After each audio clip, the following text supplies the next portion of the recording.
everyone, it's the interview queen, Alicia Atout here, and it is my absolute pleasure to welcome you all to my interview with the real mean girl, Dani Jordyn. Hi, Hey, how's it going? I'm good. How are you doing over there? I'm good. A little sleepy, but I'm good. Well, you look great. I'm really excited to have you on, so thank you for taking the time. Of course. Thank you. Absolutely. Well, the first thing I wanted to kind of start off with is because of the pandemic, so many shows were put on hold, and many of us kind of had to adapt and take some downtime for once. So, how was some of that downtime spent over the last few months before you got back into the ring again? Um, oh, it was rough. It was really rough. I feel like we've all been through it, to some degree. Everybody's gone through like a lot of roller coaster emotions, depression, excitement, depression again, probably.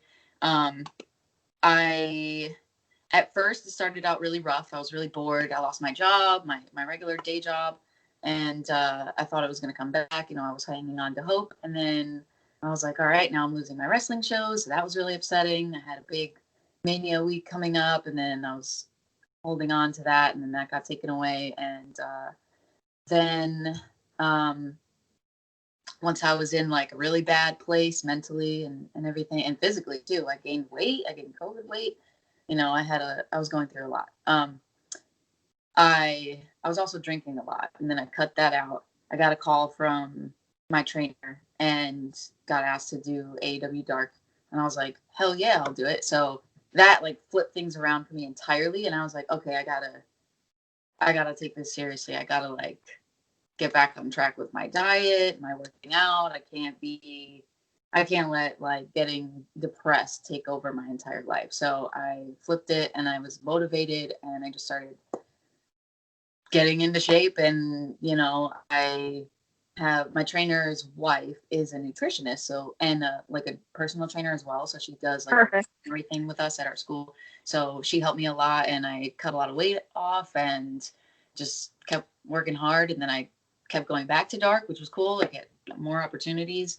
So I'm really thankful for that. I feel like if I didn't have AEW to fall back on, as far as like all that quarantine stuff goes, if I didn't have that, I don't know what I would be.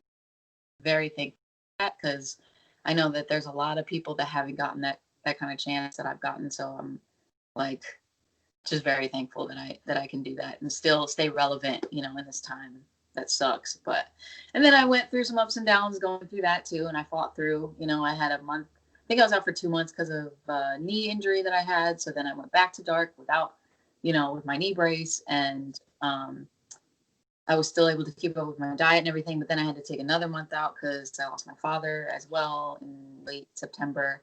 So that I'm was sorry. really hard. Thank you. I'm still dealing with that. Still going through it, Or obviously. Um, but yeah, I'm given all the circumstances, I think I'm doing okay. I'm here still and haven't let myself go completely. So I'm trying. some something that I've really honestly enjoyed seeing over the last few months, especially since I've been following you for a while. So many people online, it's always just positive, positive, positive. Whereas with you, most of those ups and downs you mentioned, like I had heard of, I saw the stories, and you're really open about that. When you're having a great day, things are awesome. And when things really just suck, you're really genuine about that too. And that's how I try to be and try to approach it because it's like it's not just always sunshine and rainbows, it rarely ever is. Yeah. So to hear that you really were so determined to just kick ass and like get back out there, it's super inspirational because it has been a hard time for everyone, and not everyone can do that. Not to their detriment or fault, but it's just they can't. So it's Right. really cool that you've been able to just get back out there. And I feel like now, especially with all the AEW stuff going on for you, you just seem happy every time you're out there. So it's cool to see, definitely from the other side. Yeah. Well, thank you. I try. Of I try to course. be an inspiration as much as possible because I know that so many people go through so many things and everybody's problems and issues are different. But if I can just be like a little light of whatever, then I'll take it. I just any kind of inspiration or any kind of motivation to help that person get back up in the morning and go do whatever they need to do that day, even if it's just one thing. Like that's what I do for myself. I just set one goal and I'll just be like, all right, today I just need to do this one thing. It could either be going to the gym, it could be like going to get groceries or whatever, just something small because I can't have like a lot going on in one day or else I get like overwhelmed lately. But I just try to break it down into little baby steps, and I hope other people can do the same kind of thing, but I'll never be like, I don't want to say fake, but I'll never put on like a mask on social media. If I'm going through something that's really, really hard, I'll never like hide it from people, unless it's like a really personal issue. I might take a little bit of time before I announce it, but I most likely will just say what's going on just so that people know. If they don't know, what are they going to do? How are they going to treat me? You never know what somebody's going through. So if you can just be nice to people 24/7, you won't have to deal with any of that, and then you won't have to make that person's day or week or month or year worse. So Oh, absolutely. yeah. Well, we had kind of tapped slightly into the wrestling aspect, but many people, of course, have so many different paths that lead them into this crazy world. And you have been a fan for such a long time, but you also happen to love acting and you have that as a passion. So is it kind of true that the real light bulb moment for you was being an extra on the set of Baywatch, seeing The Rock there, and just kind of getting inspired, seeing like, whoa, this man literally does everything. He's right in front of me. I'm gonna go for it too. Like, was that really the moment for you? That was like a huge part of it. Yeah, for sure. The moment leading up to that was because I think I did that in like 2016 or something. So the moment leading up to that, I think 2014, 2015 is when I started getting back into wrestling like religiously. I was watching it all the time and like every week, all the pay-per-views, everything. And I was just really into the women at that time. I was like, they're killing it. It was when it was skyrocketing and they were just getting like this newfound respect, and it was the whole women's evolution thing. So that was really inspiring for me. And I was like, wow, maybe I can actually do this. It's not just some silly little dream. It's actually something that I can act like really achieve. It's more realistic to me. I was like never thinking that I was athletic enough or pretty enough or whatever. I just didn't think that I could do it. And then suddenly I was just like, maybe I can. And then I did the movie and I was just an extra, I was just on set in the background or whatever. But being there was really cool. And seeing The Rock in person was very cool because it's like, wow, he's a real person. And he like smiled and waved. And I was like, oh my God, he noticed my existence. But that was like, he's my idol, my career idol, not just in wrestling, but like in life. He just wins at everything. He has so many things in so many different divisions, and that's what I've always wanted to do. I don't want to just stick with one thing my entire life. I want to do like all these other things. And I have a whole list, and I'm trying to figure out a way to do it. And he figured out some way to do it. And I'm just like, maybe I just keep on this path and I can go that direction and just win at life also. But yeah, that was another defining moment. And then I was just like, F it, I'm gonna do it. I'm gonna just be a wrestler. And I did it. It's like he's there in the flesh. One day I'll be that walking giant for Yeah. someone else. Exactly how Well, it was. that's awesome. There's, of course, one thing I have to bring up with you. It would kind of be a disgrace if I didn't, and that is this Mean Girls obsession of yours. So how did it kind of all start? Because I feel like as we're kids, we all watch that film. We all absolutely love it. But I feel like you could literally be shown a scene and like quote every single part. So when did it become more than just watching a movie and really liking it? Um, Officially, I think it was over a year ago now. I don't remember exactly when, but it happened at this show that I do locally in Georgia. It's called Southern Honor Wrestling.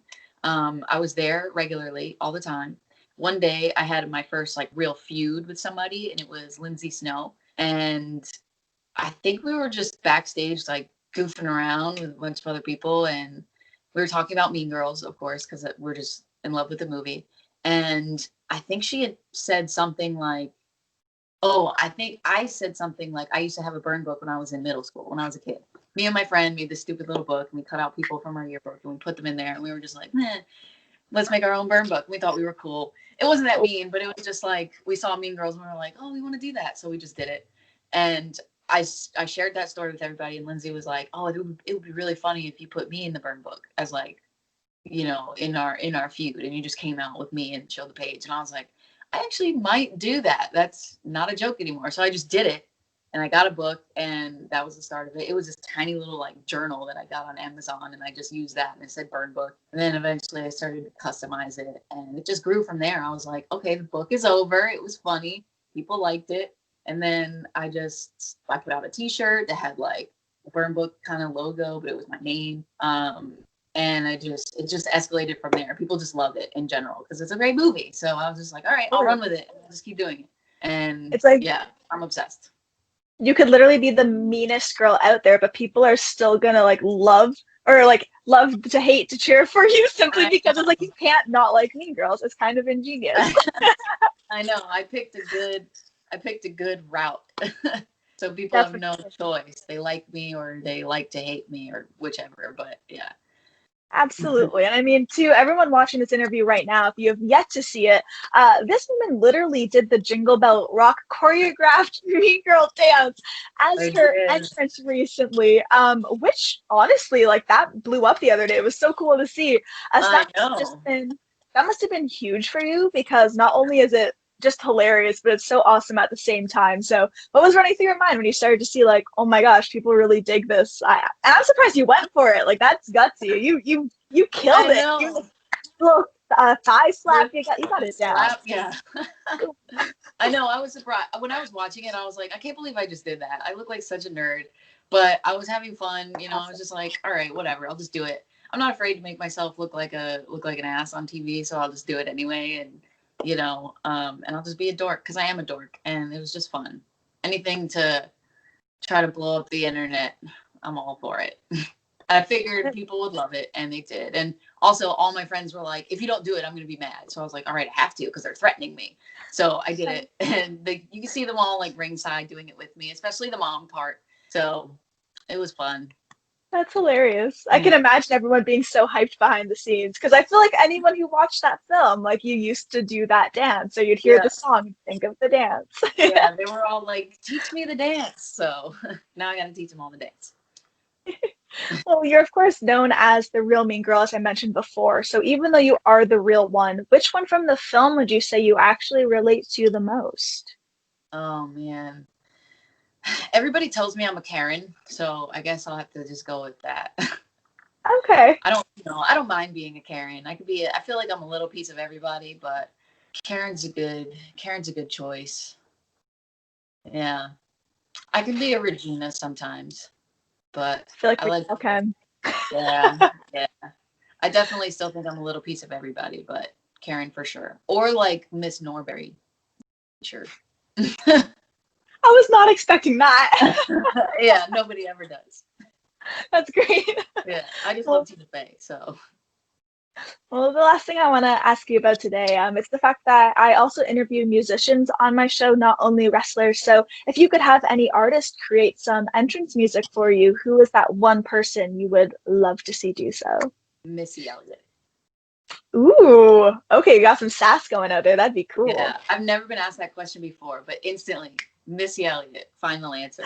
I love her. Plus, she did a song in the movie. Well, she didn't do a song, but they used "Pass That Dutch" in the movie, the iconic like walking through the hallway scene, and that is my song on the Indies. So it just works. So she's perfect. She's the best. I love her music videos. I've been a huge fan for so long. If I could have anybody do it, for sure, Missy Elliott. Fingers crossed. I'm looking forward to the day. Hopefully, we'll just tag her and everything. Definitely. Oh, she's definitely gonna take this. You bet. Right. Well, I really want to say thank you so much for taking this on here. Really enjoyed and finally having you on. So thank you so much. Yeah, me too. Thank you for having me. Of course, to everyone watching, this has been Dani Jordyn. Be sure to check out aliciatoot.com for more exclusive interviews and features, and we will see you all next time. Bye, everyone.